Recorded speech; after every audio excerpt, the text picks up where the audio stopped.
Hey everyone, it's Rich again, and today we're going to be going through a deep dive or a case study into GreenPow.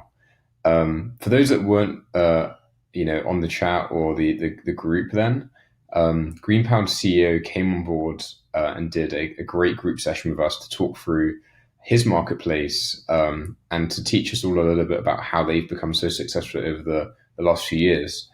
I absolutely loved the presentation and the discussion because it mainly highlighted just how important SEO has been for their strategy and their acquisition strategy as a bootstrapped marketplace. Obviously, being bootstrapped, any investment you put into the marketplace is coming out of your own pocket, and it kind of emphasizes the need to creating that kind of like that flywheel going of reinvesting profits back into marketing efforts and every single dollar counting so much. Now, I wanted to make this video pretty short and sharp, and I wanted to basically do a quick review of just how GreenPal have set up their website in such an amazing way that Google's algorithm and all these other search engine algorithms are going to absolutely love the way that they've done it. And hopefully you can apply some of these lessons to your own marketplace websites and landing pages. So I actually put together a list of things in the group chat a while back, and I will just kind of run through each of them. So first of all, wanted to highlight very quickly the H1 tag at the beginning of the website, lawn care made easy. Now, obviously you can see that GreenPow is a lawn care company, and they are a marketplace that connects lawn mowers with people looking for lawn mowing services. So you can see down here that are lawn care services, compete for your yard mowing, get competitive lawn price with no hassle, book next day lawn care without calling around. Perfect. So just wanted to highlight from a technical SEO perspective immediately, their keyword that they're obviously trying to rank for here is lawn care.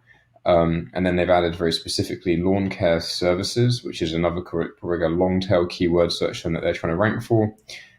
They've added information here such as competitive lawn pricing, book next day. These are like calls of actions. These are all things which basically Google are going to highlight as being highly relevant and competitive when thinking about ranking on a page related to lawn care services, which you might be Googling to Google. If we just scroll down, I'm just going to try and highlight other things which I think are really important. Again, they've got an H2 here with the best lawn services nearby. Now, if you think about user intent, as I highlighted in the first video, you might find that a lot of people are searching for the best lawn services nearby. And that's why they've made it very, very abundantly clear that they are basically one of the best lawn services nearby to make it very easy for you to understand. A couple of other things that they've done is you'll notice that websites with great SEO focus on having at least 1,000 characters or 1,000 words of text on their website. And that's why you'll probably find that there's all this like little text underneath. You're probably never actually going to read it, but it's just kind of like filling out in the most UI friendly way. Very key search references and terms that essentially also add up to the word count. Best lawn companies. Again, you'll notice that Google loves adjectives and Google loves things like how to, why. These are just common words that that we use in the English language, and it's no secret that Google's algorithm favors the average person searching for terms. Multiple lawn prices from local businesses, like all of these kind of like little terms here, like local businesses, they help Google to understand that this is a really relevant web page for that particular service.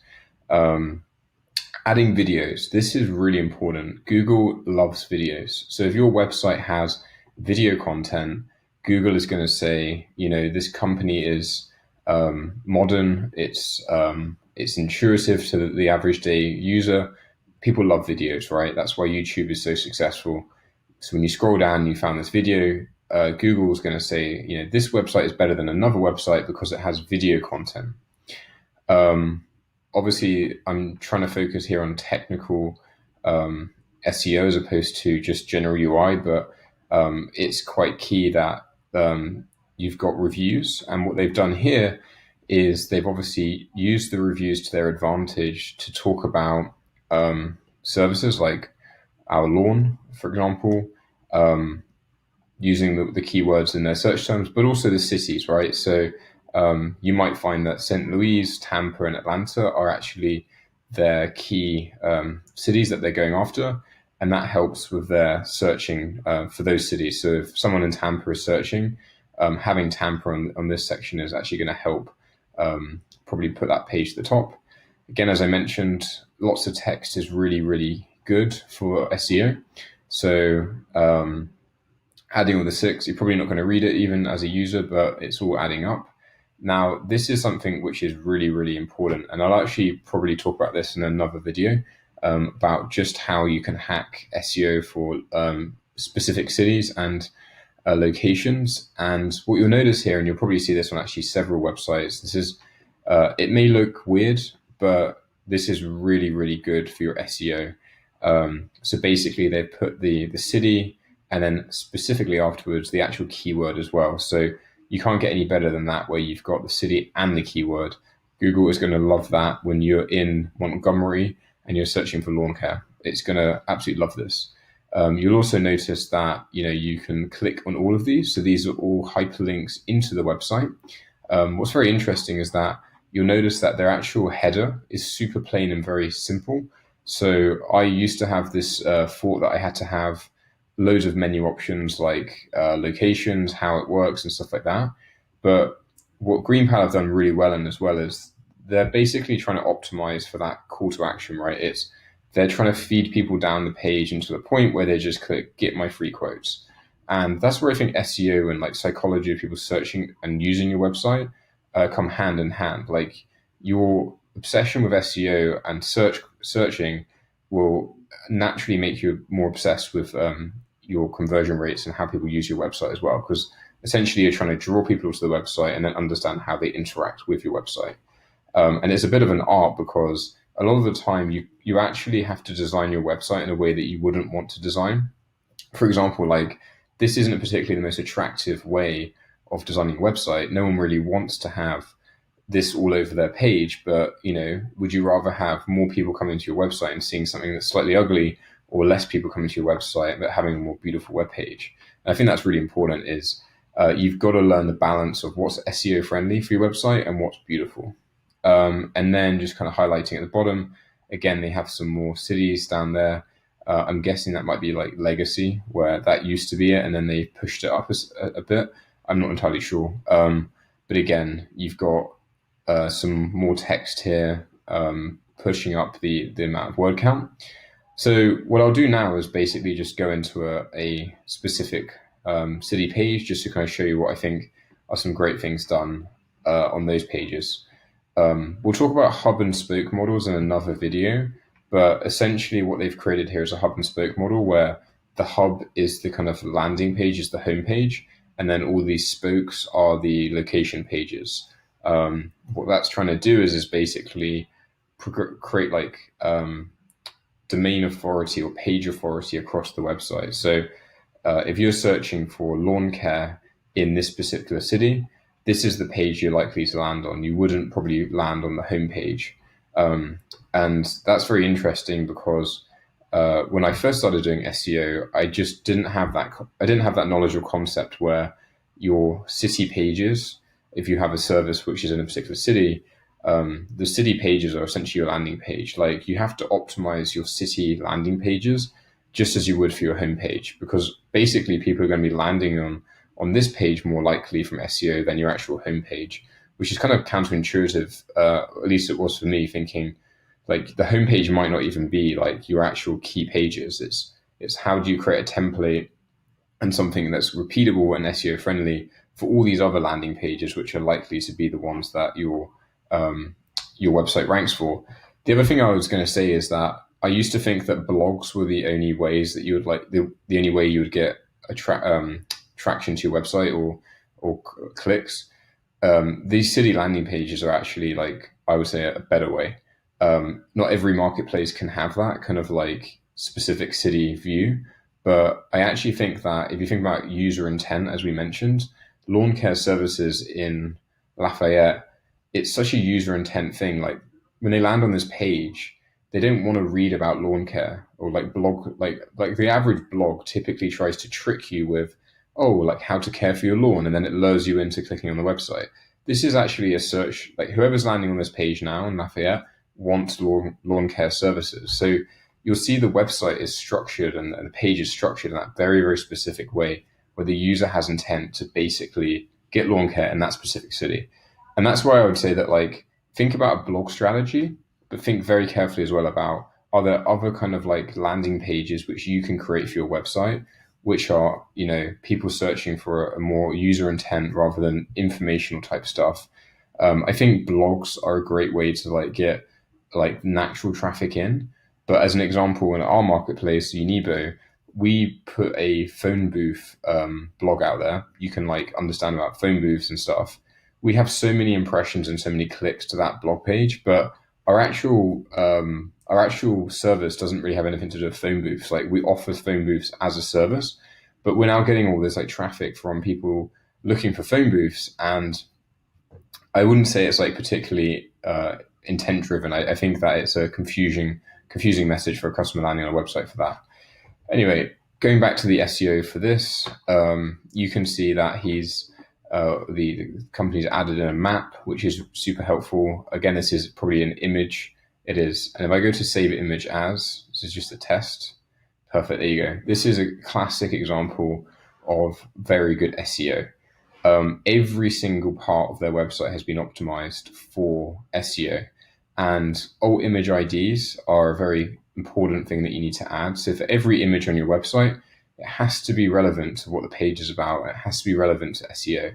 So lawn care services in Lafayette is a search term, right? People are searching that. People are searching for this specific thing. And as a result, they're putting it into their alt image IDs because it's telling Google, hey, look, this website ultra relevant for this particular service. Pricing information, I believe, is useful for Google. I believe there is part of their algorithm, I might be wrong, which has pricing as a feature, because I know that when you try and do Google Ads, there is an option where you can basically do, you can add on like, I think it's called call to actions or something of pricing or fixed pricing or something. So I think there are some benefits there. Zip code, another great way. If someone's not searching for the city, they might be searching for zip codes, which is also very relevant. And then this is just classic SEO, right? It's like you're searching for lawn care, but then all of a sudden you're like given this incredibly like long essay about Lafayette as a city and Louisiana. It's like, this is just a trick basically to rank higher in SEO, because no one is searching for lawn care wants to probably know about Louisiana and the history of the city. But what this is doing is it's like tricking Google into saying, well, this page is like unbelievably relevant and interesting for the city of Lafayette. And subsequently, it's also super relevant and interesting about lawn care. So that kind of like kicker of like all this like highly relevant text and information about that city alongside the lawn care, Google's like, this is amazing. Like, this is the most informationally relevant page on the whole world about lawn care services. And again, like tons and tons of text here. Google loves text. It loves the amount of text. It loves the amount of keywords you have. It loves the, I would say also is like, if you think about keywords that link to main keywords. So I'll give you an example is office furniture. So if I'm selling office furniture, desks, chairs, conference tables, phone booths are like linked keywords which are relevant to office furniture. So you'll probably find that in here he's talking about lawn care, but there's also other types of keywords linking to lawn care, like fertilizer or mulch or something else, which again it's Google just saying, it's even more relevant because it's lawn care and it's talking about fertilizer and it's talking about mulch and it's talking about all these different characteristics. And it's just an algorithm at the end of the day. Like, you've just got to learn and think about how on earth is Google able to take on all of these different web pages and like structurally understand them. That's how you should be thinking about building your web pages. very data driven. Like, how on earth can Google really understand what's going on here? So that concludes my review of GreenPal. I'm a massive fan of their SEO, and I've even taken away some of their learnings myself with our website, particularly with this kind of, I would say, over the top city links, and focusing on their location pages as like key call to action pages.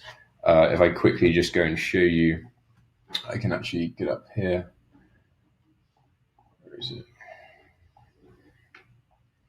If I just show you on our own account, we basically applied the same strategy for Univo, and we're now ranking on pretty much all of our location cities very high. So let me just show you.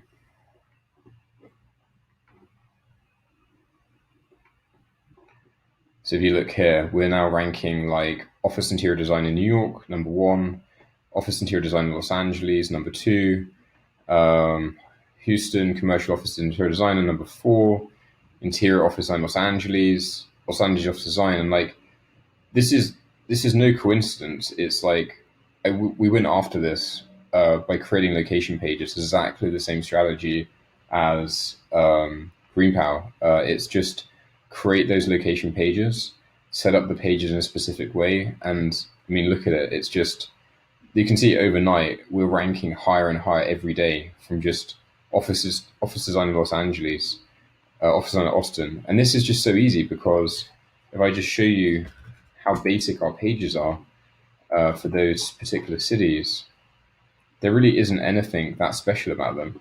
I just have H1 Chicago office interior design, which is the keyword. I have an image of this particular city. Let's just see if I've done this right. Okay, that one's not so good. I need to update that, but that should say Chicago office interior designer as an example. We've added in another keyword, office designer, so that's highly relevant to Google. Added in as much text as possible, and added in a video and more text. And as you can see, we've added in at the bottom here a cheeky little explainer about Chicago. I mean, no one's even reading this. Probably someone that lands on this page has actually already hit a call to action or bounced before they've even gotten to this kind of like confusing text about how Chicago has amazing restaurants and stuff. So there we are. That's my deep dive, and looking forward to the next one. Bye-bye.